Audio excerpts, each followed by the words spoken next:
Welcome inside the RX Muscle Studios for another episode of Ask Dave, better known as hashtag Ask Dave, brought to you by Species Nutrition. Visit speciesnutrition.com. I'm your host, Heath. Glad you can join us on this Tuesday afternoon, the 24th day of May in the year 2016. And we're on today and not tomorrow because our producer, Johnny Styles, will be traveling out to Puerto Rico for the IFBB Puerto Rico Invitational this upcoming weekend, as we now bring in Dave Palumbo. Dave, we're late right now because we had a special guest in studio joining us here today.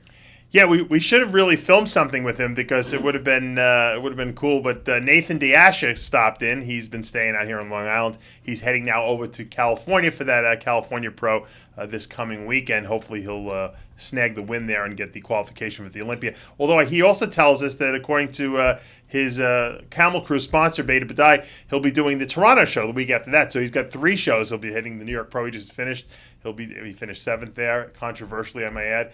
He'll be going to California next week and then out to Toronto. So he's looking terrific, and we had some secret talks with him. We don't really want to go on record on saying what we were talking about, but it might be a big announcement coming up. Let's see what happens with that. Obviously, a lot of people might be wondering why I got a bandage on my head. Well, Steve Blackman and I got in a little scuffle at the New York Pro this past weekend.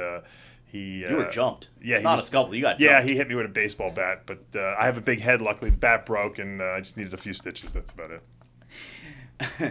As always, this is a 30-minute question and answer show with Dave Palumbo. All your questions on training, diet, supplementation, and as mentioned, New York Pro, a very competitive and deep show. Of course, Dexter Jackson taking gold in the open division, Arash Rabar taking gold in the men's physique. It was men's classic, rather. I'm sorry. Very competitive show, very deep lineups, and of course, we are now in the midst of the IFBB calendar season. So if you have any questions about IFBB pros or competitions, this is the place for you to do so. We're going to start today on Instagram. Again, if you're not following us on Instagram, our handle is at @official_RX Muscle, and we start with a good friend of the show, Brooks Clark. A pretty general question. Dave, your thoughts on creatine? You know, creatine is one of those supplements, if you think about it, that has actually lasted the test of time. What do I mean? I mean, in the early 90s, they came out with creatine, and it's still a hot supplement today, which means one thing: it works. It does something. It actually does 2 things. It volumizes the muscle cell. What does that mean? As the creatine monohydrate gets into the muscle cell, fluid follows it. And so it swells, the cell swells, actually. And that's why you get a better pump on creatine. That swelling or volumization, as we say, of the muscle cell is what creates that anabolic environment. Okay, muscle cells like to be well hydrated. That's why if you walk around dehydrated all the time, taking diuretics, not drinking enough, you're not gonna grow muscle very readily. So that's one of the great effects. The second great effect is that it buffers ATP in the muscle. That means that as ATP, the fuel source for the muscle, starts to run out, creatine regenerates it. Turns more ADP back into ATP, so you can exercise, longer and harder. So it's a great supplement. It works, like I said, as long as you're well hydrated. There's really no negative drawbacks to it. You might notice that your creatinine levels, when you get blood work done, which is the kidney waste product, will go up a little bit. And I don't necessarily know if that's a bad thing, but it obviously is an artifact of taking the creatine supplement. To me, the creatine monohydrate is still the best out there on the market. I like the micronized version because it mixes better and it solubilizes better. Because creatine, you got to remember, has a couple problems. Number one problem is that it doesn't mix well. So you mix it in water and it kind of just falls to the bottom of the glass. It doesn't go into solution or become solubilized. When you pulverize the creatine granules and you make a micronized version of it, which is what Species Nutrition will be coming out with in our new creolized product in the next month or 2, it mixes better and it solubilizes better, and then you can utilize the stuff better. Because if it doesn't mix and you just drink it down, what happens is it just goes right out of your body and you usually get diarrhea from it. So if creatine gives you like loose bowel movements, it's probably because you're not absorbing your creatine. Second problem is that the creatine can actually be damaged by the stomach acids. Once again, we want to get it into solution and we want to get it into the stomach as quickly as possible. So having said those things, creatine has stood the test of time, whereas a lot of other supplements have kind of just come and gone. And that's how you know that it's a good thing and it's a good product to use. Let's go to our next question from Epi_Muscle. Hello, Dave. I love your show. My question is, How do you keep your LDL cholesterol levels low during a cycle? Any foods you eat or products you consume? Well, LDL cholesterol, which is really not cholesterol, it's a cholesterol carrier. HDLs are high-density lipoprotein cholesterol carriers. LDLs are the low-density lipoprotein cholesterol carriers. And the LDLs are the bad ones. Those are I call the litter bugs. These carriers take cholesterol, they travel around the body, and they dump the stuff everywhere. And then what happens is it clogs your blood vessels up down the road. So we don't want a lot of LDL. Whereas the HDL cholesterol carriers are the vacuum cleaners. They suck up all the junk that's being left around. And so you want a lot of HDLs. You want high HDLs, you want low LDLs. How do we lower LDLs? Well, steroids don't really raise LDLs, believe it or not. Eating a lot of sugar, junky foods, saturated fats, more so the sugary and carbohydrate-laden foods will raise the LDL levels in the body. Best way to lower them? Try to eliminate sugar from your diet, number one. Number two, take a good essential fatty acid supplement, high in omega-3s and omega-6s, something like Omega Lize that Species Nutrition makes. Also, a good monounsaturated fat, olive oil, extra virgin olive oil, macadamia nut oil, another product made by Species Nutrition, will also help reduce inflammation in the body and lower the LDL cholesterol. I found just by doing that, those little things, I've seen people's blood chemistries change immediately, like within a couple of weeks. Another very important supplement, and I know you guys are going to, you think I'm trying to plug my supplement, but I'm not, fiber. Fiber, especially a soluble fiber, like from psyllium, will bind up bile acids in the intestinal tract, and the bile acids are what the body makes the LDL cholesterol out of. So just taking a fiber supplement twice a day will probably lower your LDL cholesterol by at least 20% right there. So fiber supplement, if you want to use my Fiber Lize, you're more than welcome. Everyone loves the fiber product, and it's probably the best tasting one out there. Combine that with an essential fatty acid supplement like Omega Lize with a monounsaturated fat as well. If you want to use macadamia nut oil or extra virgin olive oil, those three things and that three-tiered approach, while also eliminating sugar, will optimize your LDL levels. You're watching us, Dave on RxMuscle.com. Let's go to our YouTube questions. If you're watching us on YouTube, and if you're watching us for the first time ever, subscribe, hitting the button below. You're not going to miss any of our shows, segments, updates. Of course, throughout the course of the IFBB contest calendar, we're going to have all sorts of previews, live interviews with athletes and upcoming shows, and of course, interviewing the winners. Let's go to Jay Sanchez. Dave, I like to spot inject small amounts of anabolics for mind-muscle connection. Is there something my girlfriend could inject to get the same effect? Where does your girlfriend want to inject stuff? I don't know what she's trying to do. I've talked about this before, doing small amounts, half cc, quarter cc amounts of anabolics into specific muscle groups before you train it so you can feel it better. That's the mind-muscle connection he's talking about, because it causes a little bit of inflammation in there and it makes the muscle swell a little bit. Obviously, women don't want to be going around injecting anabolic steroids into their body haphazardly because they're going to get side effects from it. I guess a woman theoretically could use like a synthol type, painless pumps or Chris Clark synthesized product and do the same thing with that, since there is no drug in there. But it just seems a little weird, to me, have a woman going around injecting her whole body with stuff. I don't know. I guess to answer your question, yes, a woman could use like I said, a painless pumps or a Chris Clark synthesized product similar to what I sell at DavePalumbo.com into the muscle groups, because there is no drug. But, I think more so than that, it's just, how about just let's focusing on the muscle. Women tend to grow better than men anyway. They have better anabolic receptors because their anabolic hormones are so low in the body. The receptivity of their anabolic receptors have to be much higher. Let's go to Psycher. Can someone that I guess he means to say has joint problems take glucosamine and increase the pain in their joints? I know it sounds weird, but someone old from my family told me that the pain actually increased. Yeah, I don't buy that. They probably weren't even using enough of this stuff. If you don't use 4,000 milligrams a day of glucosamine, 4 grams, it doesn't really do very much. And I like to combine the glucosamine with 4,000 milligrams of MSM. MSM, believe it or not, if any of you guys know what DMSO is, dimethyl sulfoxide, it's like a they rub it on like horses and stuff like that, and a lot of people use it. It's an it reduces inflammation instantly, basically on whatever you put it on. The problem is it makes you smell like garlic, really bad. DMSO is a terrific compound because it's got a lot of sulfur in there, which helps heal the joints. Well, MSM, methyl sulfonomethane, is also another source of sulfur, except it's orally taken, and it also has a great anti-inflammatory effect. A lot of times, if you take glucosamine without the MSM, you don't get that anti-inflammatory effect as well. So have the person who tried the product before, make sure they do a full dose of at least 4 grams a day, and that they combine the glucosamine with the MSM. Many times we get some of these puns. We get the "I hate the shows," but this time they took a direct shot at your nutrition line. Okay. Kivos Magic. This show sucks so much that I'd create a supplement company called Feces Nutrition. Very nice. Dave, what kind of diet are you on now? Is it keto? You look very lean. Yeah, I have to be honest with you because I believe in honesty. I probably eat twice a day if I'm lucky. And I snack a little in between with my raw cacao bars that I have in the office here, and I'll have some decaffeinated coffee, and I'll have a couple nuts. But I basically eat 2 meals a day. I have Taco Joe's for lunch, as everyone attests in my office. Sid can attest to that, which is basically rice, beans, chicken, and a salad all mixed together.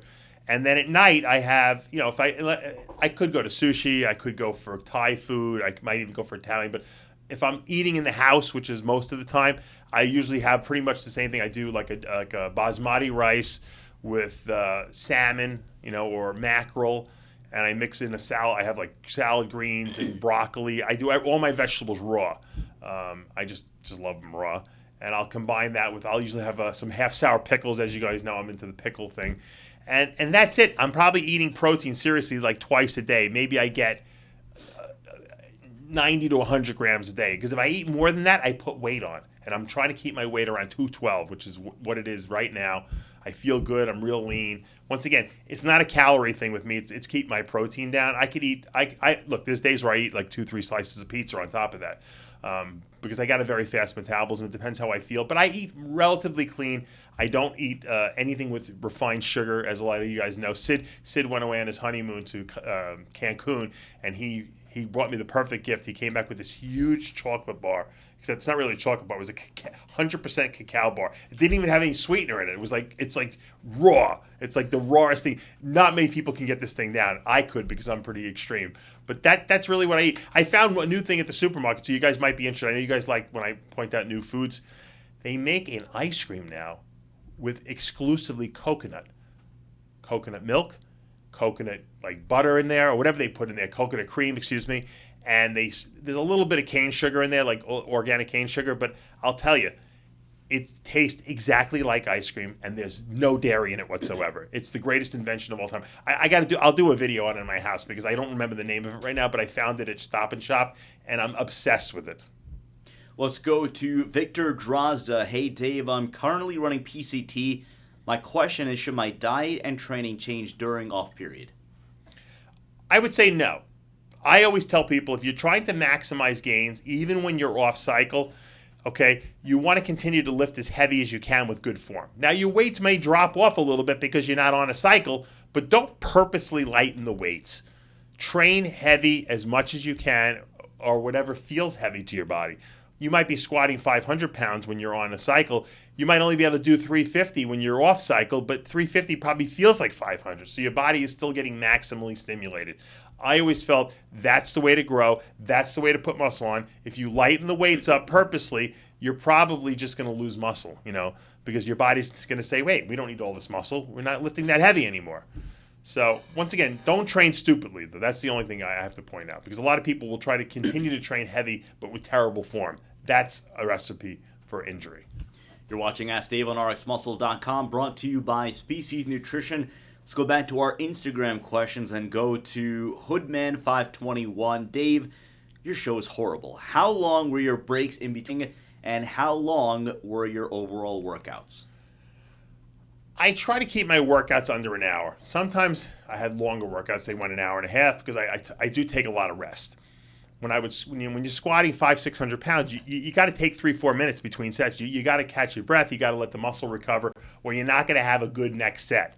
So I never timed my rests. I always took as much rest as I felt I needed to catch my breath and go on. And I truly, even to this day, believe you're better off taking too much rest than too little rest. Because when I wouldn't take enough rest, my weights, I couldn't lift as heavy. So I always wanted to be able to maximize my lift. So I rested until I felt I was ready to go. Now, you don't want to wait too long. You don't want to be on your cell phone and all of a sudden 10 minutes passes and the muscle's cold. Now you get under the weight and you wind up tearing something. But rest until you feel you're ready to go again. Don't under rest, because once again, you're not going to maximize gains. Let's go to Never Quit Kid. Hey, Dave, I saw somewhere on Kevin Lavroni's Instagram that he was approaching his diet from a more flexible dieting approach. What are your thoughts on this, and is this true? It's not true. It's not true. I talked to Kevin. He's on the conventional bodybuilding diet again. Back on probably the same diet he was eating back, in the day. He was fooling around with a lot of different approaches, I think, before he got serious. Now he's got the Olympia coming up. He's militant right now. Let's go to RFitness03. I hate your show more than you can imagine. How do you control your blood pressure when on trenbolone? Can you suggest some medicine or home remedies? And then he goes on to say or ask, when can we see your products in India? To address the India thing, I think shortly, because our good friend Sharu we're still waiting for payment and all the paperwork to come through, but Sharu put a nice order in for all what are those stores he has in India there? I forget the name of them, Sid. He told us the name of it. Yeah, the ones that are being endorsed by the cricket player. By MS Dhoni. MS Dhoni, yeah. Captain of the Indian national cricket team. But then, of course, he's got the Sharu Classic coming up as well. True. Well, anyway, you will be able to get probably species. I'd give it 3 months because, with the time it takes to get the products over there, on the boat and everything like that, species will be there. Thank you to Sharu for that. Now, the question at hand was, what was the... Well, how do you control your blood pressure? Blood pressure. Trenbolone, okay. If you have any medicine or home remedies to Here, you know what? Most bodybuilders don't like the idea. They'll take a million steroids and different drugs, but they hate the idea of taking a blood pressure med, they think it's going to prevent them from growing. It'll prevent you from losing your kidneys is really what it is. ACE inhibitors are probably the safest thing to take for a bodybuilder. Matter of fact, they might even be anabolic in a sense, and they're definitely kidney protective. So if you're experiencing high blood pressure, that means a blood pressure over 130 over 90. Or 140 over 90 is really what they say. The lower number is the more important. If you're over 90 of a diastolic pressure, you have high blood pressure. You should probably think about taking lisinopril or ramipril. Usually most guys start off on about 5 milligrams per day of ramipril. There's no side effects to it. It's not going to inhibit your muscle gains, and it will protect your kidneys. Let's go to our YouTube questions and go to Naughty Nomad Fitness. Good one here. Explain the relationship between cholesterol and enhanced users. Why does it rise?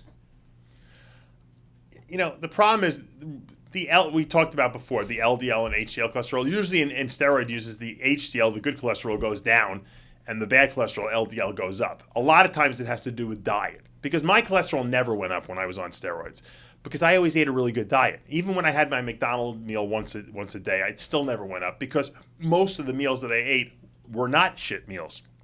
If you're gorging on, sugary products, ice creams, cakes, cookies, and stuff like that, trying to gain weight, you're gonna raise your LDL cholesterol, your bad cholesterol carrier. It's inevitable. Okay, if you're not taking in the right essential fatty acids, if you're not taking a fiber supplement, these are all things we mentioned before. You will raise your bad cholesterol. It has nothing to do with the steroids. The steroids will only enhance all the bad things you're already doing. People get this idea that when they're on anabolic steroids, I can eat anything in sight because I got to gain muscle, I got to bulk. Or they take these weight gainers that are just tons of sugar in there, all empty calories. Sugar raises LDL cholesterol, okay? Talk to anyone who eats healthy on a regular basis. Okay, they could be on a ton of steroids or not. They're usually the cholesterol profiles will be normal. Let's go to Super Mr. H01. Hi, Dave. Vegan diet for bodybuilding and powerlifting. Your thoughts? Not a good idea. A true vegan diet, which means no whey protein, no eggs, is not going to build muscle adequately. I know there's people that will try to argue with me out there. Trust me, I've never seen a really big vegan. And you know what? If you could point one out to me, that's not enough. Show me 15 of them. Show me 15 big vegan bodybuilders, and I will say you're right. Okay? There's a reason why mountain gorillas must eat from the minute they wake up to the minute they go to sleep because they're vegetarian. They can't accumulate enough protein to build the muscle that they require in their bodies, okay? Now, they have to do that because they're vegans by nature, okay? Humans, we're omnivores. There's a reason. It's more efficient to eat animal products to get the protein we need, okay? And with the high branch-chain amino acid residues to help us build muscle and maintain muscle mass much more easily so we don't have to eat all day long. And that's really the advantage. And once again, if there was a lot of vegan bodybuilders out there, then I would say, you know what, maybe I'm wrong with that. But from all the research I read, and after talking to Dr. Scott Conley, who's like the premier expert and authority on protein metabolism, it's just not going to happen, unfortunately. You're watching Ask Dave on RxMuscle.com, brought to you by Species Nutrition. Let's go to Madan Varadarjan. Apologies if I butchered your name. Is fasted cardio okay for natural lifters? Yeah. Here's the proviso on that. If you're doing fasted, first of all cardio should be fasted, and that means you could either do it first thing in the morning before eating or after you weight train. Because after you weight train, you've depleted all the glycogen out of the blood and ostensibly some of it out of the muscles.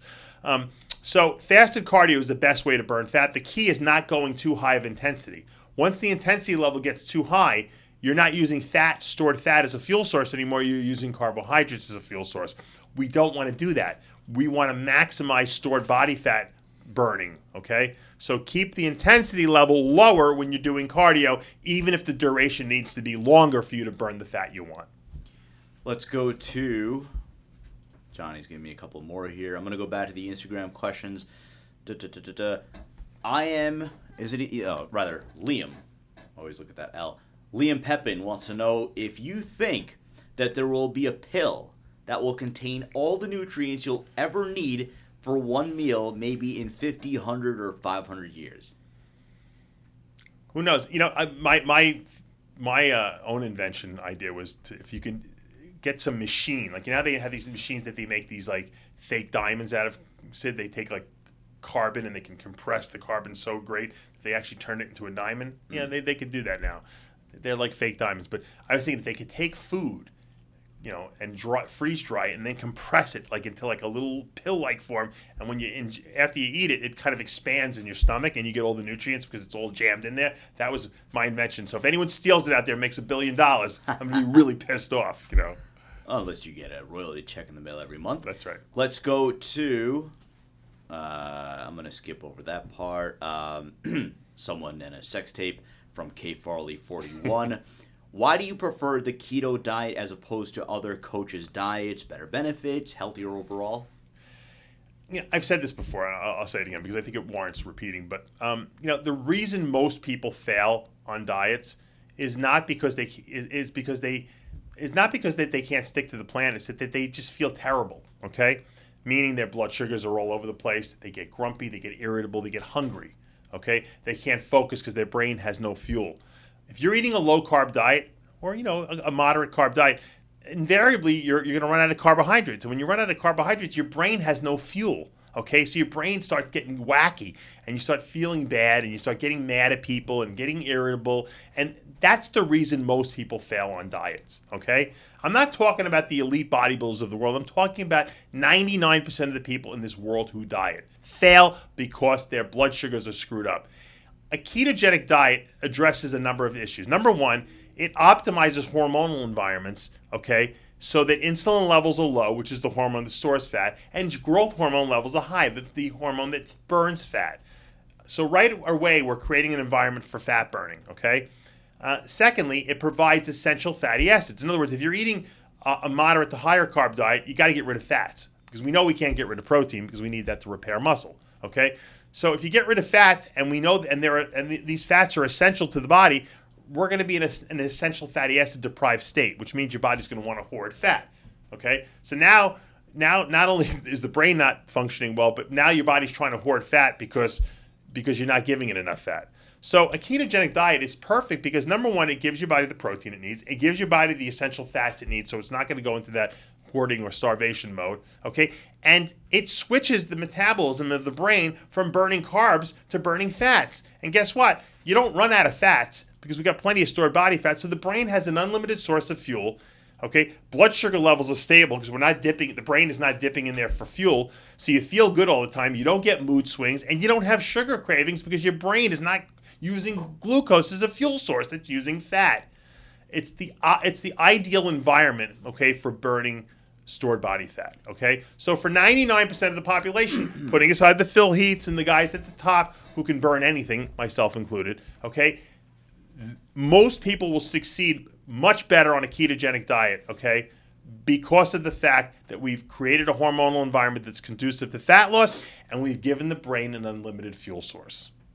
You're watching Ask Dave on RxMuscle.com. We're on today because our producer Johnny Styles is going to be going to the Puerto Rico Pro this weekend. He's leaving tomorrow, so we're going to be bringing you coverage from the entire IFBB contest map. And the next week, we're going to be back with our full complement of television shows. We're going to have Ask Dave. We're going to bring up Iron Debate this past weekend's New York Pro, and of course, the return of Iron Rage with Dave Palumbo and John Romano. And of course, Monday through Friday, including a weekend edition, Muscle in the Morning, brought to you by Iron Mag Labs. Let's go to Lutfia Joan. What's your take, Dave, on metformin for fat loss and lean off season?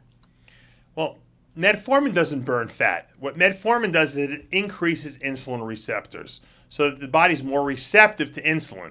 Okay? Sounds like a great idea. More receptive to insulin, less insulin production, less likely to store body fat. The problem is, unless you're eating a very high carb diet, it's probably not going to benefit you anyway to do that. And metformin has been shown to have anti-cancer effects. Well, that sounds great. Let's sign me up for it, right? The way it exerts its anti-cancer effects, however, is that it lowers the hormone levels IGF-1. IGF-1 being a very big muscle-building hormone in the body. So for bodybuilders, it's not a very good idea to take metformin because you're going to have lower IGF-1 levels, which means lower impetus to build muscle. Let's go to Scott Brick. What do you think about taking aspirin every day? You know, I eat a very anti-inflammatory diet, meaning that I don't eat a lot of foods that incite inflammation. Okay, that cause, and when inflammation is incited, it causes the stickiness of the platelets and it makes it more likely for you to get clots. Okay, so eating an anti-inflammation diet creates less likely of a chance that clot formation will form and that stickiness of those platelets disappears in essence. So essential fatty acids, okay, like fish oil, will cause less clotting. The anti-inflammation diet that I consume that has lower amounts of red meat and sugars will cause less clotting. Vitamin E, less clotting. So I have so many anti-clotting factors already in my body going on that when I cut myself shaving, I can't stop the bleeding. That's how much anti-inflammation I have in my body. So for me, an aspirin is not going to do anything. It might make it worse because you don't want your body to be able to bleed too easily. Assuming you're eating a diet similar to what I'm explaining, and that you're doing, these essential fatty acid supplements and taking all the, fish oils and the vitamin E's, there's no reason to take an aspirin in my mind, okay? However, for the average American who eats a terrifically inflammatory diet or pro-inflammatory diet, as we say, which makes the platelets even more sticky, eats tons of sugar in their diet, those people should probably be taking a baby aspirin every day because they're very likely to get a clot, whether it be in their coronary arteries, in their heart, or up in their head and give themselves a stroke. Much more likely. For bodybuilders on bodybuilder diets, following the recommendations that I make, not necessary. In about 10 minutes, we're going to be joined by the winner, the overall winner of the 2016 NPC Junior USA's Henry Jackson III is going to be joining us on Live Weight in about 10 minutes here on RxMuscle.com. Let's go to Alexander Suwan. Is Classic Physique, Dave, in your opinion, going in the right direction? Yeah, right off the bat, when Classic Physique was first announced, I talked to Steve Weinberger, and I said, what's the criteria? He says the criteria is as big as you can be, as hard as you can be, with the best shape you can bring, given the parameters of the weight classes you got to make. Meaning that for every height class or every half an inch height, they have a certain weight requirement, okay, that you cannot go over. Assuming you make that weight requirement, they're going to judge it like a bodybuilding competition. Obviously, the guys are not wearing posing suits. They're wearing kind of like old Speedos from the 70s, but the bottom line is that they judge it like a bodybuilding show. The hardest, biggest guy wins with the best shape. and that's the way it should be. I think it's moving in the right direction. Manchester R Kid, what happened to Juan at the New York Pro? He looked like a completely different bodybuilder. You know, I said to Chris Aceto, we talked about this before, and I've even mentioned on the radio, I was worried that Juan, after doing the Arnold and Arnold Australia, was going to have a lot of problems peaking again for New York. You know, one of the problems that guys who get lean real easily make, and I've done this in the past because I was in that category as well, is that you think because you're always ripped and hard that you can do every single show of the year. You can just keep going. It's not going to matter because the diet is so easy. But what happens is your body just doesn't want to peak over and over and over again. And I think that Juan's body just didn't want to peak again. He couldn't fill himself up, and his body just looked tired, is what I saw. And I think he probably should just shut it down now, let his body get some rest and recuperation, and then go from there. You know, it's a definite mistake that I see a lot of athletes make, and it's until you've experienced it, it's hard to understand the concept of it because everyone thinks, hey, this is easy, you know. Let's go back to our Instagram questions from Mike Pachulski.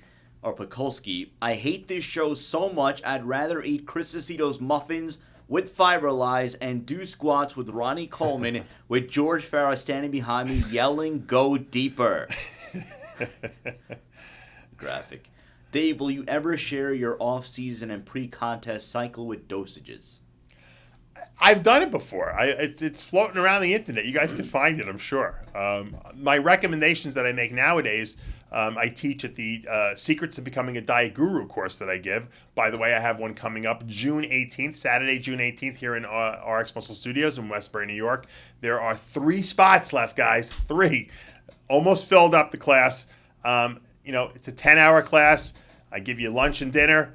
You get a great goodie bag worth of species stuff, but more importantly, you get 10 hours of great information about diet, supplementation, drugs, off-season, pre-contest, men, women, detoxification, site injection. I talk about everything. Last week, contest prep. If this is something that interests you guys, I implore you, this is the course you're going to want to take. It's one day out of your life. If you got to fly in here, I got guys that have flown from Australia, Sweden, all different countries. Come take this class. It doesn't have to be this time, although there are still 3 seats left, so you guys can make it happen June 18th. We'll probably have another one August, September. I'm telling you, that's the way to educate yourself. You'll find out exactly what I use off-season, what I believe using pre-contest, and everything in between. So it's a great course. You can sign up at DavePalumbo.com. Time for a couple of more questions. Let's go to Tony_MW17. Dave, I hate this show so much. I'd rather take an entire bottle of Fiberlize straight to the head and deal with the aftermath later. During the events of the Body Power Expo, Phil and Kai were seen training together and also took some really cool photos together too. Soon after, they each followed each other's on Instagram. How much at the beginning of the rivalry would you contribute to the two of them, and how much would you contribute to outside factors, fans, and the media? I'll tell you why they're friends now. You want to know the real reason? Here's the real reason. The real reason is that they'll never compete against each other again, more than likely, because Kai has decided he's not going to be doing Olympia, or at least that's my inside source, has told me he won't ever be doing Olympias again unless some life-changing thing happens. He'll be sticking to the Arnold Classics, and Phil will probably never do the Arnold Classics again, and he'll be sticking to the Olympia. So now there's no rivalry anymore. So now they could be friends. I think the whole non-friendly thing that was going on with them was that they were rivals and that they were intimidated by each other. And maybe Kai more so than by Phil. And Phil really got into the mind of Kai and was messing with him. And Kai didn't like it. And that's what the blow-up was over. But I think now that they don't have to face each other anymore, why not be friends? There's no reason not to. They both have the same interests. They both, train and are passionate about bodybuilding. And I think that's really the true story. Interesting question here from Jesus _Tredo. Dave, I hate your show more than Sean Ray hating Kevin Lebroni's comeback. Why cut back? Personal question. I've been in jail, and because of that, I have a hard time finding decent work because I'm a felon now. How did you overcome this problem and get motivated again? I feel motivated by your success, you being in jail and seeing how great you're doing now. I'm also inspired as a bodybuilder.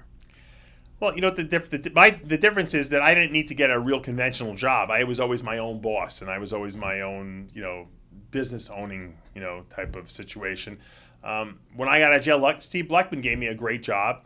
He offered me a great job, so I'm very always thankful for him for that. Even though I break his balls on at every chance I get, I am thankful for the fact that he did offer me that job, and I helped him build that RX, the muscular development website. So that was a good advantage. But I always did diets for people. I always gave advice.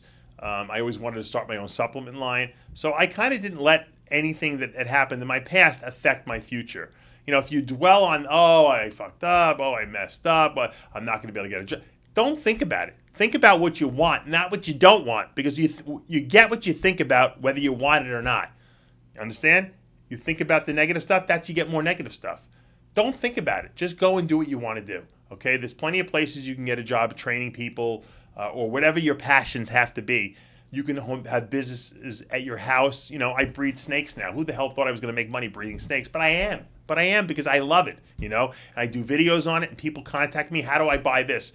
I put ads out for the baby snakes I produce, and people just buy it because I'm putting out good energy. That's what you got to do. Don't think about the negatives in your life. Think about what you want to do, and that's where your body will take you, and that's where your mind will take you. On that note, we conclude this episode of Ask Dave, brought to you by Species Nutrition. Visit speciesnutrition.com. Reminder, in about 2 minutes, we're going to be joined by Henry Jackson III, overall winner of the NPC Junior USA. You're not going to want to miss that. This is a rising star in bodybuilding, and you're going to get an opportunity to see him on live within just a few minutes here on rxmuscle.com. For Johnny Styles and Dave Palumbo, I'm Sadiq Faruqi. We'll see you in a few minutes.